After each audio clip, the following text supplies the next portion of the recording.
Big TV భక్తి సమాచారం WhatsApp ఛానల్లో జాయిన్ అవ్వండి. అన్ని విశేషాలు ఎప్పటికప్పుడు తెలుసుకోండి. శంకరుడి పరివారంలో ఎప్పుడూ విడిచిపెట్టనటువంటి వారు నా సర్పములు ఆయన్ని ఎప్పుడు విడిచిపెట్టవు. ఏదో అలా అనడమే కానండి, నిజంగా ఆయన పరివారం అద్భుతమైన పరివారం. సాయంకాలం అయ్యేటప్పటికి కవచం పెట్టేస్తారు. కవచం పెట్టారు అంటే ఇలా పాము పట్టి ఉంటుంది. మీరు చూసి ఉంటారు, కొన్ని చోట్ల శివాలయాల్లో శివలింగం మీద పడగ పట్టి ఉంటుంది. ఆ నైమిషారణ్యంలో అయితే ఒక అద్భుతమైనటువంటి శివాలయం ఉంది. ఆ శివాలయం యొక్క పానవట్టం మీద ఒక పాము పడుకుని ఉంటుంది. అది పడుకుని ఉన్నట్టుగా చిత్రీకరింపబడి ఉంటుంది. అద్భుతమైనటువంటి శివాలయం. అవన్నీ మీకు చూపిస్తారు. అక్కడే కొంచెం దూరం వెళితే రుద్రావర్తము అని గోమతి నది లోపల ధర్మరాజు గారు ప్రతిష్ఠ చేశాడు శివలింగాన్ని. సుడి ఏమీ కనపడదు, మీకు నీరు తిరగదు, కానీ ఇలా నీరు వెళ్ళిపోతూ ఉంటుంది. దాని ముందు కానీ వెనక కానీ మీరు మారేడాకేస్తే పైనుంచి తేలి వెళ్ళిపోతుంది.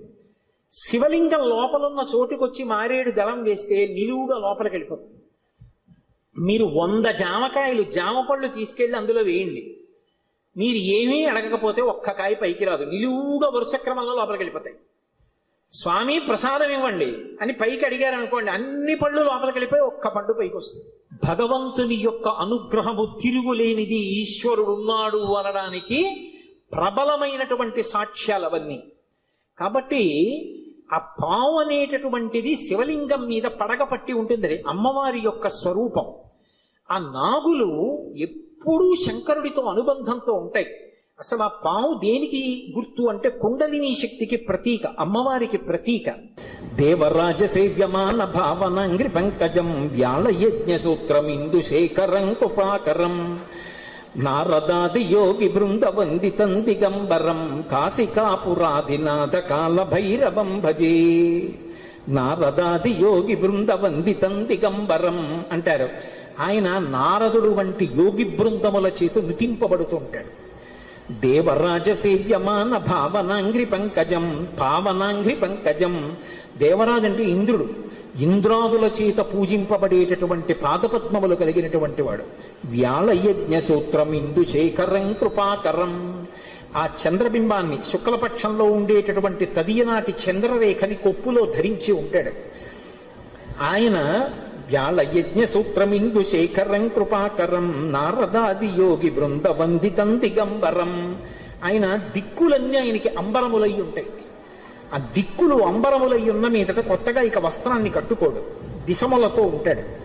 అది ఒకటి. అసలు తెలుసుకోవలసిన రహస్యం వేరే ఉంటుంది. ఎప్పుడైనా మీరు శివాలయంలోకి వెళ్ళినప్పుడు కాలభైరవ దేవాలయానికి వెడితే బట్ట ఉండదు, ఆయన దిగంబరంగా నిలబడి ఉంటాడు. ఎందుకు అలా ఉంటాడు అంటే దానికి ఒక కారణం ఉంది. అంబరము దేనికి కట్టుకుంటారు అంటే వస్త్రము కట్టుకున్నాడు అన్న మాటకి తాత్వికమైనటువంటి అర్థం ఏమిటి అంటే లజ్జ పొంది ఉన్నారు. ఎవరు తనని చూసి సంతోషించాలో వాళ్ళు మాత్రమే సంతోషించాలి తప్ప అన్యులు తనని ఇంకొకలా చూడకుండా ఉండడానికి వస్త్రం కట్టుకుంటారు. సభాముఖంగా అంతకన్నా మాట్లాడకూడదు.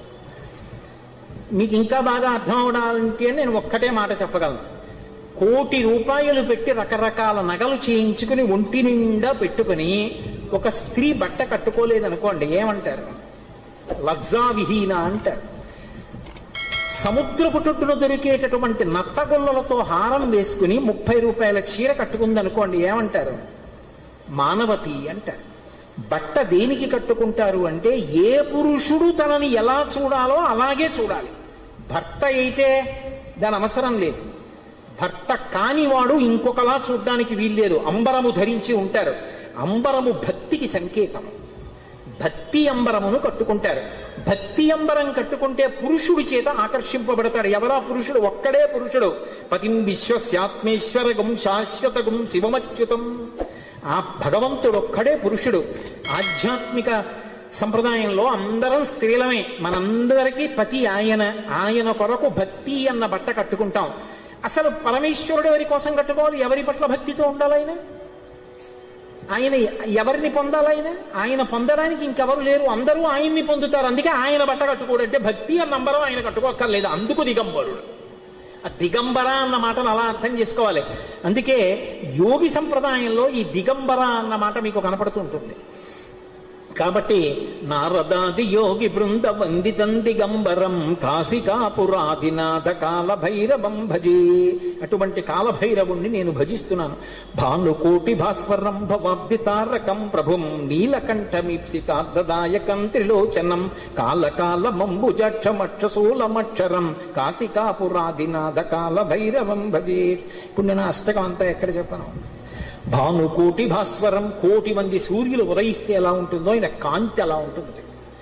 భవాబ్ది తారకం ప్రభుం, సంసారం అనే సముద్రాన్ని దాటించేస్తాడు ఆయన పాదాలు పట్టుకుంటే.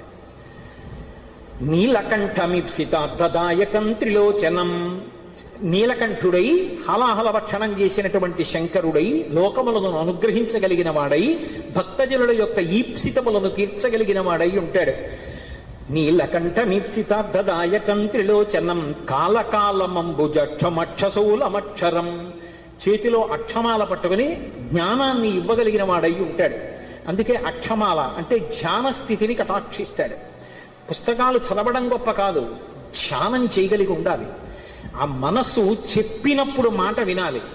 పిలవగానే మనసు వెనక్కొచ్చి ఎవరిని చూడమంటున్నానో వాళ్ళని చూడాలి. రా చూడు పార్వతీ పరమేశ్వరుల పాదద్వంద్వాన్ని అనేటప్పటికీ అది గబగబా వచ్చి కూర్చుని చూడడం అలవాటు అవ్వాలి. మనసు ఎలా వినాలి అంటే కుక్క మాట విన్నట్టుగా వినడం, ఎద్దు మాట విన్నట్టుగా వినడం మనసుకి రావాలి. కుక్క చూడండి అన్నాను అనుకోండి పరిగెత్తుకొస్తుంది, కుక్క పిలిస్తే వచ్చినట్టు. ఎద్దు చూడండి కొత్తగా గిత్తని బండికి కట్టారనుకోండి, బండి ఎత్తి పట్టి రైతు దా దా అంటే అది రాదు. బలవంతంగా తీసుకొచ్చి కాడి మెడ మీద పెట్టారనుకోండి తోసేస్తుంది, అటుపోతుంది ఇటుపోతుంది. 4 మాటలు అలవాటు చేసి కొట్టి దుక్కి దున్నించి చేశాడనుకోండి, ఆ తర్వాత రైతు ఇక ఎద్దు దగ్గరికి వెళ్ళడు. వచ్చి ఆ బండి కాడి పట్టుకుని ఇలా పైకి ఎత్తి పట్టుకుంటాడు. ఇలా ఎత్తి పట్టుకుని ఆ 2 కాడిలా సమానంగా వస్తుంది అంటాడు. 2 ఎద్దులు నిద్రపోతున్నవి లేచి ఒళ్ళు విరుచుకొచ్చి మెడబెట్టేస్తాయి. పిలవలేదు ఆయన ఏమి దా అని కూడా అనలేదు, అంటే చాలు 2 ఎద్దులు వచ్చాయి. అలా అన్నంత మాత్రం చేతనే ఎద్దులు వచ్చేస్తూ ఉంటే సాధన చేత మనసు వెనక్కి రావద్దు, రావాలి. అలా వచ్చేటట్టు చెయ్యగలిగిన వాడు, సాధనా బలాన్ని అనుగ్రహించగలిగిన వాడు కాలభైరవుడు. కాలస్వరూపంతో ఉంటాడు. అందుకే కాలకాలమంబుజక్షమక్షశూలమక్షరం కాశికాపురాధినాథ కాలభైరవం భజేత్.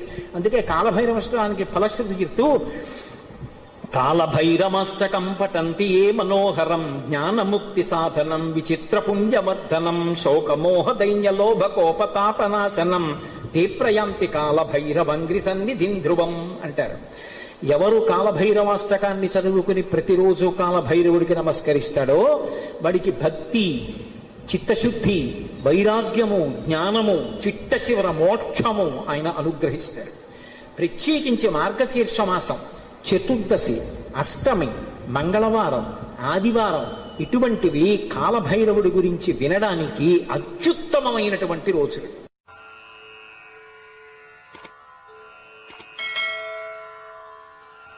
కాలభైరవష్టానికి ఫలశ్రుతి చెప్తూ కాలభైరమష్టకం పఠంతి ఏ మనోహరం జ్ఞానముక్తి సాధనం విచిత్ర పుణ్యవర్ధనం శోకమోహ దైన్యలోభకోపతాపనాశనం తే ప్రయాంతి కాలభైరవంగ్రి సన్నిధిం ధ్రువం అంటారు.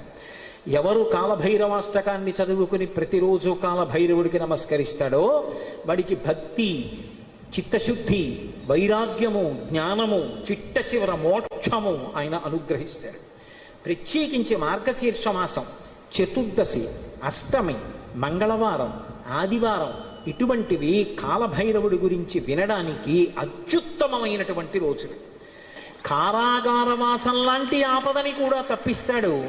శరీరం విడిచిపెట్టిన తరువాత భైరవయాతన పొందకుండా మోక్షమును అనుగ్రహించగలడు అంటే ఆయన ఎంతటి శక్తివంతుడో మీరు ఆలోచించవచ్చు. కాశికా పట్టణానికి అంతటికీ కూడా అధిపతి అయి ఉంటాడు. For more videos like this, subscribe Big TV channel.